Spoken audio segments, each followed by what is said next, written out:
When my family plays the game of life, I like to get really into character, so I said that I'd cheat on my wife for a better job and money in a dispute with my sister-in-law, but now my girlfriend thinks I'd cheat on her in real life because of it.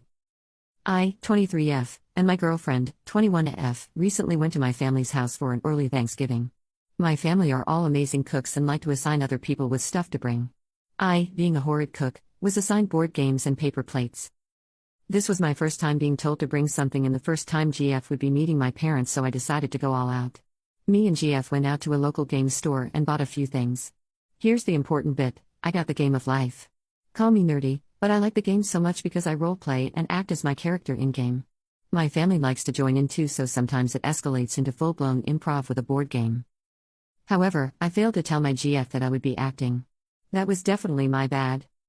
The evening was going great. I was introducing my GF to my family and they really seemed to like her. Then we busted out the games. We first played Monopoly, which I was also role-playing in with my brother, 28M, and then we played Life. I was a struggling Frenchman who abandoned college to pursue his dreams. My brother was now my sister who went to college and hated me. My aunts and my brother's wife, BW, were a gang, and my GF was just soaking it all in. At some point, BW started to harass me because I married a pink peg.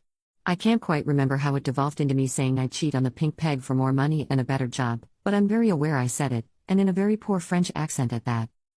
I didn't think much of it, given that BW was saying worse things about her blue peg, but on the drive home, GF absolutely blew up on me. Not just loud stern talking to bad, but I had to pull over in a gas station parking lot because I couldn't focus bad. GF was mad because if I could do that to a pink peg, then what would I do to her for a better life? She also thought that the French accent was offensive. My family is fully French and so am I, so that really confused me. Maybe it was offensive because it was bad? Since we were already at the gas station, I offered to go inside and grab her some snacks, but she denied and said she would come inside with me. I hoped we could talk it out while we shopped, but instead, every time I would pick something up, GF asked if I would cheat on her for said item. We got home and she's been giving me the silent treatment ever since. This is the first time she's ever acted like this towards me. I asked some of our friends about it and have gotten mixed opinions. Am I in the wrong here? Any advice on how to get her to talk to me again? Update. Hello. I posted here around Thanksgiving asking about a situation between me and my girlfriend. Thank you guys for the advice. It helped me have an important talk that GF and I needed to have. A few days after the original post, I asked GF to sit down on the couch with me and discuss the situation. It was like talking to a rock. She just sat there with her arms crossed as I talked about how much I disliked the silent treatment. I ended it with saying if refusing to talk to me is the only way you'll face problems, then it may be best if we break up. That caught her attention because she started screaming at me again about how breaking up over something so little was immature and that I was blowing this entire thing out of proportion. The entire argument ended with her storming out of our house and screaming that we were over. That happened at the beginning of this month, and I wasn't going to update, but something happened last night that made me post this. She hadn't moved her stuff out and asked to come over while I was gone to collect it. I told her she could come over that evening. When I returned home, multiple of my things, books, clothes, hair products, jewelry, and dishes were gone.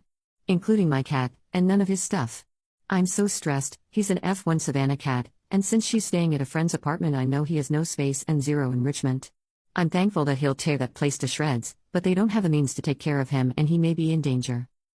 If you have any advice on how to get my cat back, I would greatly appreciate it. I'm devastated that I may spend New Year's without him.